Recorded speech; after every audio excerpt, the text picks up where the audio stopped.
Video में हमने company analysis के कॉन्टेक्स्ट में कॉर्पोरेट गवर्नेंस एनालिसिस के बारे में बात की थी। आज हम शेयर होल्डिंग पैटर्न के बारे में बात करेंगे। ये वीडियो सिर्फ एजुकेशनल पर्पस के लिए है और मैं इसमें किसी भी सिक्योरिटी को बाय या सेल करने की रिकमेंडेशन नहीं दे रही हूँ। तो चलिए शुरू करते हैं। शेयर होल्डिंग पैटर्न किसी भी कंपनी का ऑनरशिप स्ट्रक्चर होता है जो ये बताता है कि कंपनी के शेयर्स जो कि ऑनरशिप को रिप्रेजेंट करते हैं किन किन लोगों और इंस्टीट्यूशंस के पास है। इससे इन्वेस्टर्स को ये समझने में मदद मिलती है कि कंपनी का इन्फ्लुएंस और कंट्रोल किस किस के पास है। तो अब हम शेयर होल्डर्स के बारे में बात कर लेते हैं। तो share holders basically 3 main category में डिवाइड होते हैं। First one is promoter and promoter group, second one is public share holders and third one is non promoter non public share holders. इसमें जो प्रोमोटर्स हैं ये वो लोग होते हैं जो कंपनी को शुरू करते हैं और जिनका कंपनी के फॉर्मेशन में मेजर रोल होता है। ये लोग बेसिकली कंपनी के फाउंडर होते हैं और इनका कंपनी के ओनरशिप स्ट्रक्चर में सिग्निफिकेंट पोर्शन होता है। प्रोमोटर ग्रुप में फैमिली मेंबर्स और रिलेटेड एंटिटीज शामिल हो सकती हैं। और इसके अलावा नेक्स्ट है हमारा पब्लिक शेयर होल्डर। तो पब्लिक शेयर होल्डर्स दो तरह के होते हैं। First one is individual investors, second one is institutional investors. Individual investors वो लोग होते हैं जो कंपनी में अपना पैसा लगाते हैं और शेयर्स को खरीदते हैं, जैसे कि आप और मैं, ये आम लोगों की तरह ही होते हैं। जैसे कि अगर मैं कोई शेयर बाय करूं तो मैं इंडिविजुअल इन्वेस्टर कहलाऊंगी। इसी तरह से इंस्टीट्यूशनल इन्वेस्टर्स कौन होते हैं? ये बहुत बड़ी बड़ी ऑर्गेनाइजेशंस होती हैं जो अपना और लोगों के पैसे को इन्वेस्ट करती हैं, जैसे कि म्यूचुअल फंड है जो लोगों के पैसों को इकट्ठा करके उन्हें डिफरेंट कंपनीज में इन्वेस्ट करते हैं। इंश्योरेंस कंपनीज हैं जो लोगों के प्रीमियम्स को इन्वेस्ट करती हैं। पेंशन फंड्स हैं जो लोगों के रिटायरमेंट के लिए पैसा इन्वेस्ट करती हैं। हेज फंड्स हैं जो कॉम्प्लेक्स ट्रेडिंग स्ट्रेटेजीज को यूज करके अपने मेंबर्स का प्रॉफिट इंक्रीज करते हैं। तो नेक्स्ट हम non promoter non public share holders की बात करते हैं। तो इनमें वो शेयर होल्डर्स आते हैं जो ना तो प्रोमोटर्स होते हैं और ना ही जनरल पब्लिक के साथ शेयर्स को होल्ड करते हैं। इनमें इनकी ओनरशिप और इनकी शेयर होल्डिंग अलग तरीके से होती है, जैसे कि एम्प्लॉय ट्रस्ट और प्राइवेट इक्विटी फंड्स या फिर डिपॉजिटरी रिसिप्ट्स होती हैं कंपनी जो इशू करती है। तो एम्प्लॉय ट्रस्ट क्या होते हैं? बेसिकली ये एम्प्लॉयज के लिए शेयर्स को होल्ड करते हैं जिसका बेनिफिट सिर्फ एम्प्लॉयज को ही मिलता है। इन शेयर्स को पब्लिकली ट्रेड नहीं किया जा सकता। इसी तरह से जो प्राइवेट इक्विटी फंड्स हैं ये भी पब्लिक शेयर होल्डर्स में इंक्लूड नहीं होते क्योंकि इनका ओनरशिप अलग तरीके से होता है। चलिए अब हम एक एग्जांपल कंपनी की हेल्प से शेयर होल्डिंग पैटर्न को समझते हैं। तो मैं आपके साथ अपनी स्क्रीन शेयर कर रही हूँ।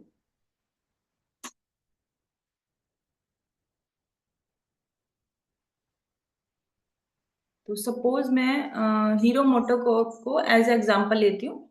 तो हम बीएसई की ऑफिशियल वेबसाइट पर चलते हैं।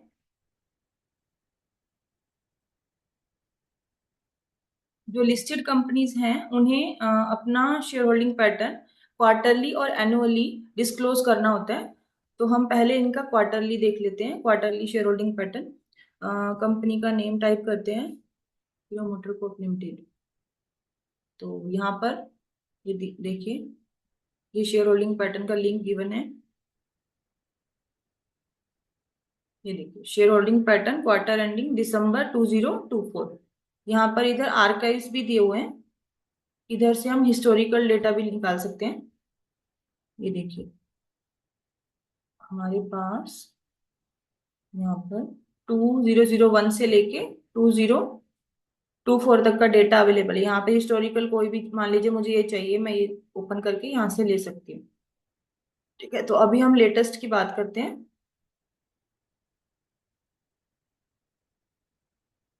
तो ये देखिए, ये हीरो मोटोकॉर्प का latest share holding pattern given है दिसंबर 2024 का। ठीक है, तो ये देखिए इन्होंने इस तरह से कैटेगराइज किया हुआ है शेयर होल्डर्स को। पहले प्रोमोटर एंड प्रोमोटर ग्रुप को देख लेते हैं। तो इनके पास 34.74% ऑफ शेयर्स हैं जो कि सिग्निफिकेंट पोर्शन ऑफ शेयर हैं।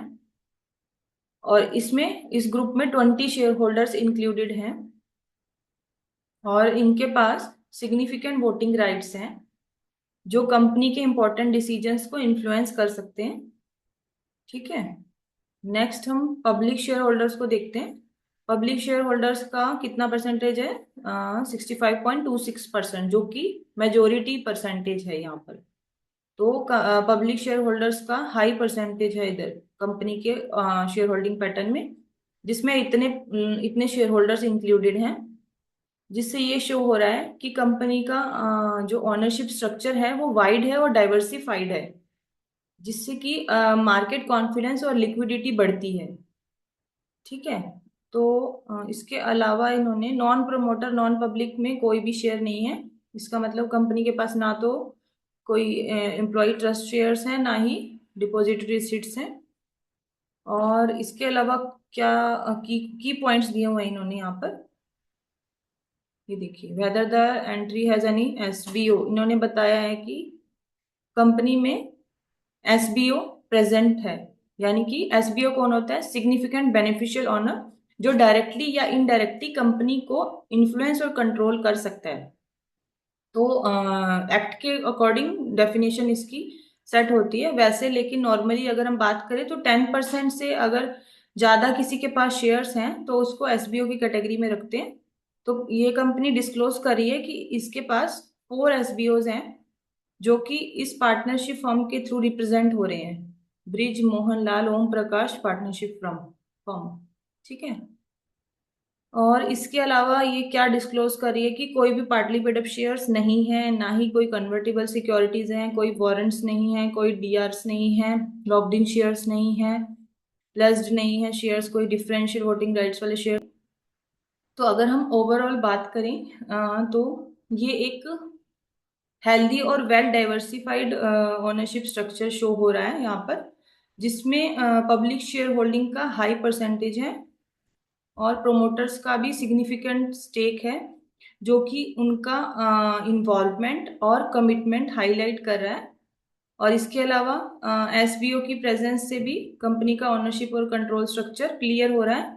तो ओवरऑल ये एक स्टेबल और कंपनी की मार्केट कॉन्फिडेंस को रिफ्लेक्ट करता हुआ स्ट्रक्चर शो हो रहा है। ठीक है। तो ओवरऑल ये कंपनी की स्टेबिलिटी और मार्केट कॉन्फिडेंस को रिफ्लेक्ट कर रहा है। ठीक है। तो नेक्स्ट हम थोड़ा सा डीप में और देख लेते हैं इसके बारे में। यहाँ पर देखिए, प्रोमोटर एंड प्रोमोटर ग्रुप को ओनरशिप डिस्ट्रीब्यूशन और भी ज्यादा दिया हुआ है। तो हम इधर यहाँ पर देखिए, statement showing share holding pattern of the promoter and promoter groups दिया हुआ है। तो हम देख लेते हैं कि किस तरह से इनकी ओनरशिप डिस्ट्रीब्यूटेड है। ये देखिए, statement showing share holding pattern of the promoter and promoter group. तो यहाँ हम देख सकते हैं कि इंडिविजुअल और एचयूएफ के पास ओनली 15।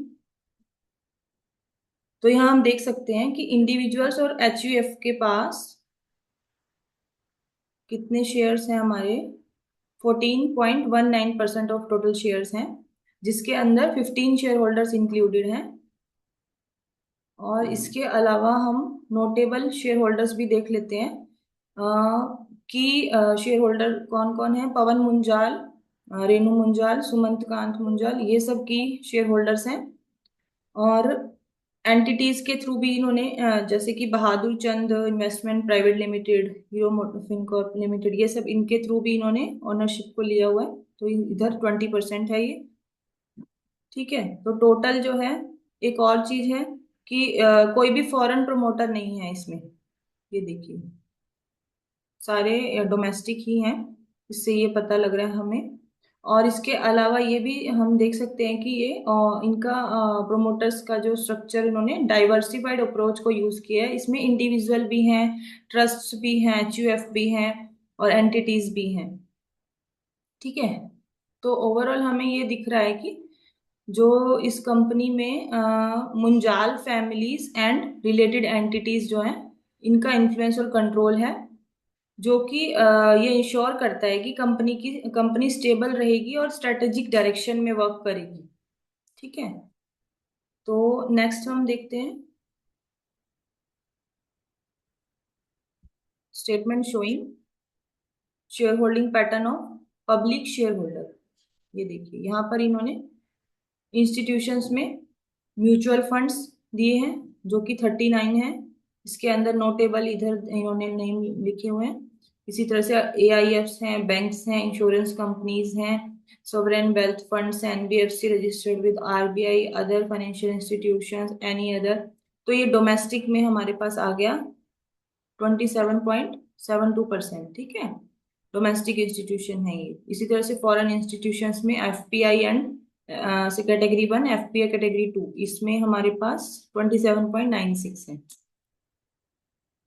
ठीक है, इसके अलावा इन्होंने central government, state government, president of India, इस तरह से अलग अलग और भी दिए हैं। तो सब टोटल करके इधर हमारे पास कितना आ गया?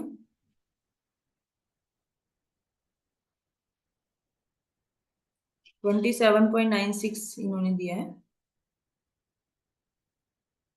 ठीक है, सब टोटल। इसके अलावा हम लोग अब नॉन इंस्टीट्यूशंस की बात करते हैं। इसमें की मैनेजरियल पर्सोनल और डायरेक्टर्स एंड रिलेटिव्स, ये सिग्निफिकेंट अमाउंट है, सिग्निफिकेंट शेयर होल्डर्स हैं यहाँ पर। देखिए, resident individual holding nominal share capital up to ₹2 lakh. ठीक है, इनके पास है 7.64% ऑफ शेयर्स। इसके बाद हमारे पास टोटल इन्होंने यहाँ पर इकट्ठा दिया है कि foreign nationals, body corporates, non resident Indians, trust, HUF, clearing member, इन सब के पास है 9.58 करके। तो टोटल पब्लिक शेयर होल्डिंग है हमारे पास 65.26%, जो कि हाई इन्वॉल्वमेंट ऑफ पब्लिक दिखा रहा है। यानी कि जो कंपनी का ऑनरशिप स्ट्रक्चर है उसका सिग्निफिकेंट पोर्शन पब्लिक के पास है। तो ओवरऑल ये शेयर होल्डिंग पैटर्न कंपनी का स्ट्रॉन्ग इंस्टीट्यूशनल और पब्लिक ओनरशिप को दिखा रहा है, जिसके अंदर फॉरेन और डोमेस्टिक इंस्टीट्यूशंस का सब्सटेंशियल स्टेक है। तो चलिए अब हम एक बार कंपनी की एनुअल रिपोर्ट से भी देख लेते हैं कि उन्होंने क्या डेटा दिया है। तो हम यहाँ फाइनेंशियल्स में जाते हैं, एनुअल रिपोर्ट्स में चलते हैं और यहाँ पे 2024 की लेटेस्ट एनुअल रिपोर्ट को डाउनलोड करते हैं।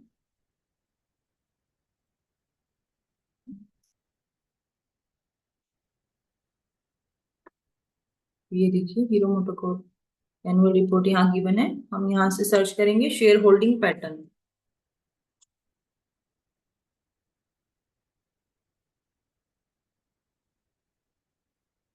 ठीक है,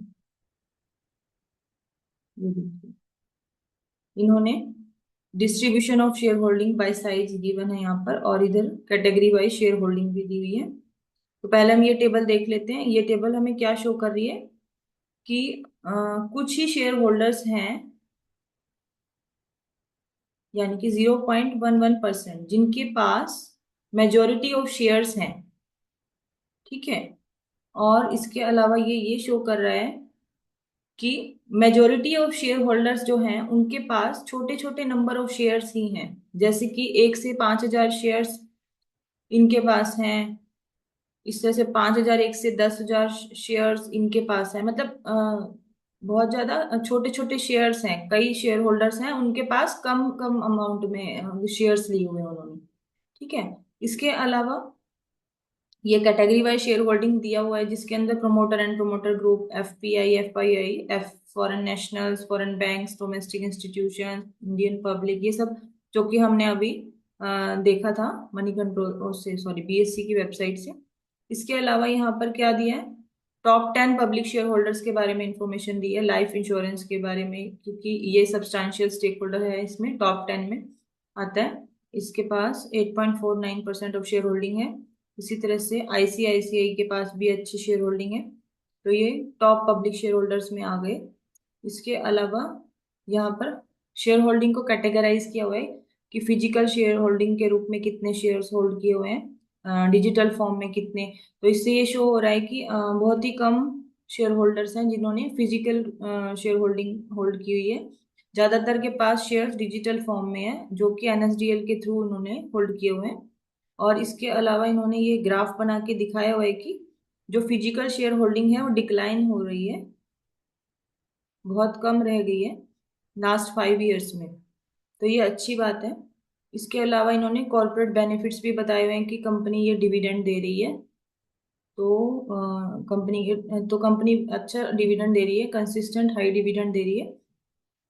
तो ओवरऑल इस कंपनी का शेयर होल्डिंग पैटर्न स्टेबल और वेल डाइवर्सिफाइड है, जो कि मार्केट कॉन्फिडेंस और स्टेबिलिटी को रिफ्लेक्ट कर रहा है।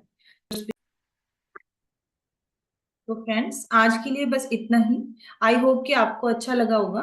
अगली वीडियो में हम मैनेजमेंट डिस्कशन एंड एनालिसिस के बारे में बात करेंगे। तो let's stop here. Thank you.